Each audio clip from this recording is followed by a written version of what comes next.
অবশেষে শিক্ষার্থীদের বিজয়, এক দফার বিজয়।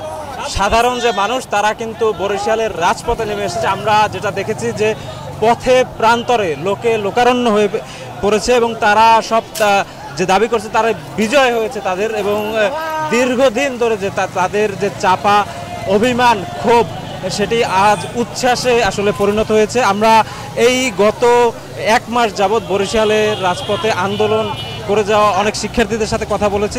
তেমনই এক শিক্ষার্থীর সাথে আমরা এখন একটু কথা বলবো যে আপনাদের আসলে অনুভূতি কি, আপনাদের মতামতটা একটু ব্যক্ত। আসলে প্রথমে যখন আন্দোলন শুরু হয়েছিল, আন্দোলনটা শুধুমাত্র ছিল কোটার জন্য, কিন্তু দেখা গেছে এই কোটা আন্দোলনের সময় আমাদের ভাইদের রাস্তায় হত্যা করা হয়েছে।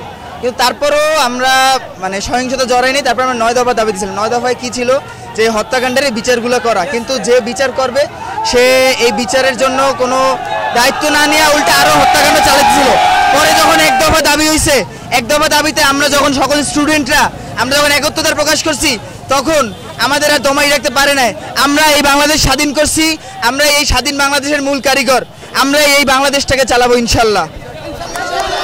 যে শিক্ষার্থীদের কিন্তু আমরা বক্তব্য শুনলাম, মতামত শুনলাম, এবং তারা যে বিষয়টি একদম স্পষ্ট বার্তা দিয়ে দিচ্ছে যে এখন থেকে আসলে বাংলাদেশ চলবে নতুনভাবে, নতুন উদ্যমে, এবং এই নতুন বাংলাদেশের যে বিজয়ী তরুণ যারা আছে তারা আসলে যেভাবে চাইবে সেই অনুযায়ী আসলে বাক স্বাধীনতা, তাদের ভোটের স্বাধীনতা, এই বিষয়গুলো প্রকাশ পাবে নতুন বাংলাদেশে।